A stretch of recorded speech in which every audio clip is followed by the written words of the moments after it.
Y a-t-il quelque chose de plus terrifiant que d'envoyer son enfant jouer dehors et de ne jamais le revoir? Comment peut-on vraiment protéger nos enfants contre l'impensable? Des milliers d'enfants disparaissent, laissant derrière eux des familles anéanties et des communautés dans la détresse. Rejoignez-nous pour tenter de comprendre les énigmes derrière ces disparitions aussi effrayantes qu'incompréhensibles.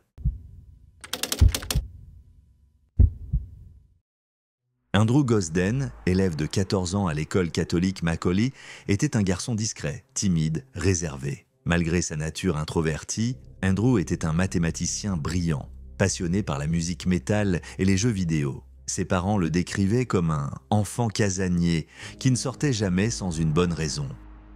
Sa disparition soudaine a laissé un immense vide dans leur vie et une question obsédante. Qu'est-ce qui aurait bien pu pousser ce jeune garçon intelligent et solitaire à tout quitter sans prévenir? Ses parents, Kevin et Glennis, le considéraient comme un adolescent fiable, responsable et très sérieux. Il n'avait jamais manqué un seul jour d'école et participait même au programme national pour élèves précoces. Pourtant, dans les jours précédant sa disparition, Andrew avait eu un comportement inhabituel.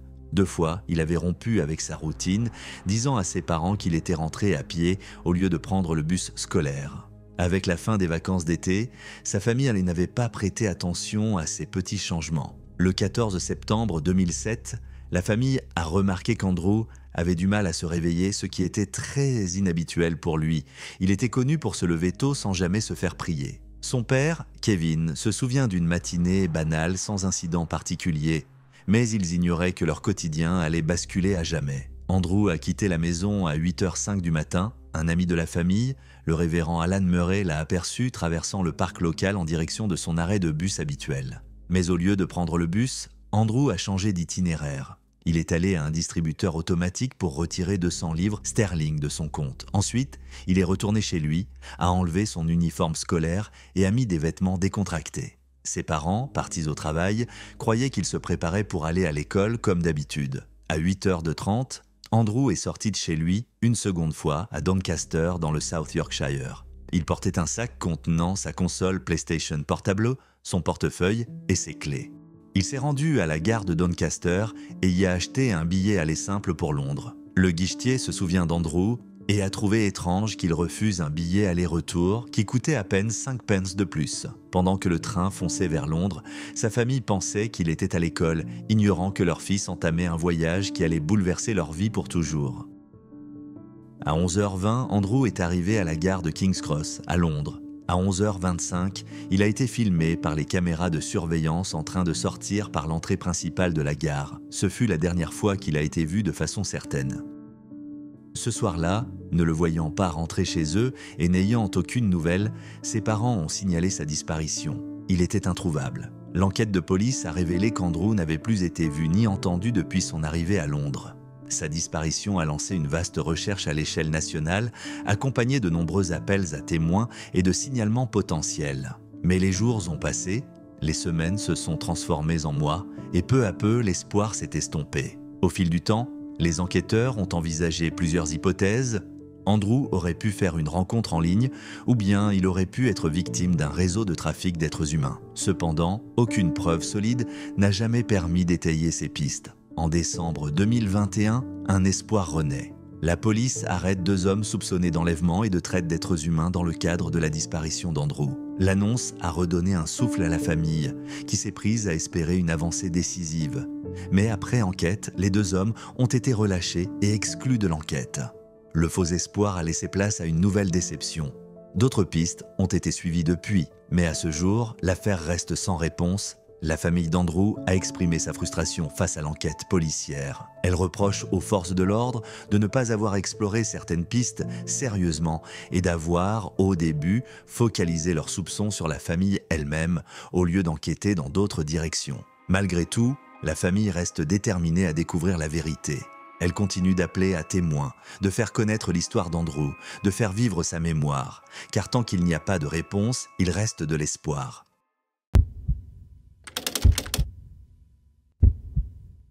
Perry Cohen et Austin Stephanos, 2 adolescents âgés de 14 ans et amis inséparables originaires de Tequesta, en Floride, sont partis ensemble le 24 juillet 1915 pour ce qui devait être une simple sortie de pêche depuis l'embouchure de Jupiter Inlet. Leur famille, proche depuis des années, partageaient une passion commune pour la mer et les activités nautiques, ce qui renforçait encore davantage leurs liens. Perry et Austin, passionnés par la navigation et la pêche, étaient remplis d'enthousiasme ce jour-là en s'élançant sur les eaux calmes. Mais ils ignoraient qu'une tempête approchait au loin. Tandis qu'ils s'éloignaient du rivage, le ciel s'est assombri, les vents se sont levés et leur paisible journée a viré au cauchemar, donnant naissance à une énigme qui hante encore aujourd'hui leurs proches et la communauté tout entière. Les familles des garçons s'attendaient à les voir revenir avant la tombée de la nuit. Mais lorsque la tempête s'est abattue et qu'aucune trace du bateau ni des garçons n'est apparue, l'inquiétude s'est rapidement transformée en angoisse. Les gardes-côtes ont alors lancé une opération de recherche d'envergure, couvrant des dizaines de milliers de kilomètres carrés dans l'océan. Pourtant, malgré l'ampleur des moyens engagés, aucune trace du bateau ni des garçons n'a été retrouvée. Les jours ont passé, puis les semaines, puis les mois. Les familles n'avaient plus que des questions et une inquiétude croissante qui ne les quittait plus. Au départ, tout le monde gardait espoir. Perry et Austin allaient être retrouvés sains et saufs. Mais à mesure que les recherches restaient infructueuses, l'espoir laissait place à une douleur insoutenable. Pamela Cohen, la mère de Perry, a été particulièrement bouleversée. Elle avait pourtant formellement interdit que son fils parte en mer sans supervision. Elle pensait que la famille Stefanos respecterait cette règle. Mais ce jour-là, la mère d'Austin a malgré tout autorisé les garçons à prendre son bateau, bien qu'elle sache que Perry n'avait pas le droit de sortir sans adulte. Près d'un an plus tard, un rebondissement inattendu survient. Le bateau est retrouvé à environ 160 km au large des côtes des Bermudes. L'embarcation était en piteux état, moteur éteint, hélice retirée, suggérant une manipulation volontaire plutôt qu'un simple accident. Ce détail troublant n'a fait qu'alimenter le mystère. À bord, on a retrouvé quelques effets personnels, dont un iPhone appartenant à Austin, endommagé par l'eau, mais aucun signe des garçons. Un autre élément a attiré l'attention. Un message Snapchat qu'Austin avait envoyé à ses amis le jour de leur disparition. Il disait « On est complètement foutus ». Certains y ont vu la preuve que les garçons étaient bien conscients du danger auquel ils faisaient face. À mesure que l'enquête progressait, l'idée d'un acte criminel s'est insinuée dans les esprits. Les tensions entre les familles ont commencé à émerger. Pamela Cohen s'est montrée de plus en plus critique à l'égard de la famille Stefanos, mettant en doute leur version des faits et soupçonnant qu'ils cachaient quelque chose. Carl Stefanos, le père d'Austin, a rejeté ces accusations. Pour lui, ils étaient tous victimes d'un accident tragique, et il fallait se concentrer sur la vérité plutôt que sur les reproches. L'iPhone retrouvé est vite devenu un point de discorde majeur. Pamela estimait que la famille Stefanos avait tardé à le remettre aux autorités, ce qui aurait pu compromettre des preuves cruciales. Les relations se sont tendues, l'atmosphère s'est alourdie et l'unité des familles a volé en éclats. Ce qui autrefois était un cercle de proches soudés autour d'un amour commun de la mer est devenu un terrain de confrontation, de soupçons et de conflits. L'enquête, elle, se poursuivait avec de nouvelles pistes, de nouveaux témoins. Certains affirmaient avoir vu le bateau des garçons le jour même de leur disparition. Un pilote a même signalé avoir aperçu un garçon en mer, agrippé à des débris flottants, levant les bras comme pour appeler à l'aide. Mais quand les secours sont arrivés sur place, il ne restait plus aucune trace, ni du garçon, ni des débris. Cette observation, pleine d'espoir, a relancé les émotions pour aussitôt les anéantir à nouveau. Les enquêteurs ont suivi cette piste, mais aucune preuve tangible n'a pu être établie. L'un des éléments les plus poignants de cette affaire reste sans doute le dernier message envoyé par Perry à sa mère. À 11h33, le 24 juillet 2015, il a écrit « Je t'aime, maman » en réponse à un message de Pamela. Ce fut sa toute dernière communication. Depuis, Pamela ne cesse de s'interroger. Avait-il un mauvais pressentiment ou s'agissait-il simplement d'un message anodin? En 2018, la justice a tranché. La famille Stefanos ne pouvait pas être tenue légalement responsable de la disparition des garçons.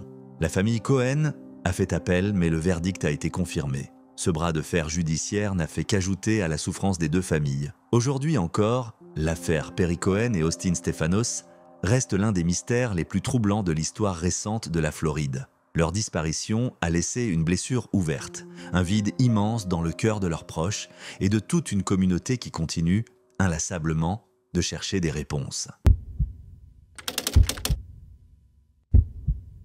À l'été 1991, le 19 juillet, Jared Negrete, âgé de 12 ans, s'est lancé avec enthousiasme dans un camp tant attendu avec sa troupe de scouts dans la forêt nationale de San Bernardino, en Californie. Ce séjour promettait d'être une formidable aventure pour ces jeunes explorateurs remplis de découvertes, de rires et d'apprentissages en pleine nature. Impatient, curieux et excité, Jared s'est joint à ses camarades sans se douter un seul instant que ce voyage, prévu pour renforcer l'esprit d'équipe et enseigner des compétences utiles, deviendrait l'épisode le plus tragique et le plus mystérieux de sa courte vie. Ce qui devait être un simple camp d'été s'est transformé en un cauchemar qui continue encore aujourd'hui d'endeuiller sa famille et de troubler tous ceux qui ont suivi l'affaire. Alors que les garçons progressaient dans leur randonnée, Jared a peu à peu pris du retard sur le groupe. Son poids corporel le ralentissait, l'empêchant de marcher au même rythme que les autres scouts. Vers 18h, un autre groupe de randonneurs l'a aperçu s'éloignant du sentier principal, semblant désorienté et seul. Le chef scout, un accompagnateur expérimenté, a été immédiatement prévenu. Il a alors décidé de récupérer Jared sur le chemin du retour. Mais lorsqu'il est descendu pour aller à sa rencontre, Jared n'était nulle part en vue. Sans perdre de temps, il a fait rebrousser chemin à toute la troupe vers le camp de base, puis a parcouru près de 8 km dans l'obscurité pour aller chercher de l'aide. À une altitude de plus de 3000 mètres, les équipes de recherche ont découvert une empreinte de chaussure correspondant exactement à la basket montante de Jared, ainsi que du bœuf séché, des papiers de bonbons et un appareil photo. Les images de la pellicule, au nombre de 12, comprenaient un autoportrait troublant de Jared, pris vraisemblablement peu avant sa disparition. Le terrain a été exploré sans relâche pendant plusieurs jours. Mais malgré tous ces efforts intensifs, aucune trace du garçon n'a été retrouvée. Les parents de Jared, Felipe et Linda Negrete sont restés à leur domicile d'El Monte pendant que des dizaines d'oncles, de cousins et de membres de la communauté se rassemblaient sur les lieux des recherches. En 2 semaines, près de 3000 personnes se sont relayées pour fouiller la zone montagneuse. Des caméras thermiques ont été installées sur les hauteurs pour détecter toute activité nocturne. Mais seules des images de cerfs et d'animaux sauvages ont été enregistrées, pas la moindre trace humaine. De nombreuses hypothèses ont été avancées pour tenter d'expliquer la disparition. Pourtant, aucune de ces théories n'a pu être prouvée de manière concluante. L'affaire est restée sans suite et la famille Negrete a dû apprendre à vivre avec cette absence pesante et ces questions sans réponse. 10 ans après la disparition de leur fils, les Negrete cherchaient toujours un semblant de paix. Le 19 juillet 2001, à la date anniversaire de cette tragédie, Felipe est retourné sur le mont San Gorgonio. Il a suivi les traces de son fils, prié en silence, puis a laissé un mémorial symbolique, espérant enfin ressentir un peu de réconfort. Mais le mystère n'a jamais cessé de les hanter. En 2001, un autre adolescent, William Parven, âgé de 16 ans, a disparu dans la même zone. Les souvenirs, si douloureusement enfouis, sont remontés à la surface. Linda, la mère de Jared, a ressorti de son tiroir un morceau de bois sur lequel son fils avait gravé son nom et a lentement passé ses doigts sur les lettres, comme pour ressentir encore un peu sa présence. Dans le salon, la famille contemple encore le portrait de Jared posé au-dessus de la cheminée, se demandant ce qu'il serait devenu aujourd'hui. Aucune trace de ses restes n'a été retrouvée, aucun indice déterminant n'a permis de comprendre ce qui s'est réellement passé. Et pour ses parents, chaque jour qui passe est une journée de plus, sans réponse, sans justice, sans adieu.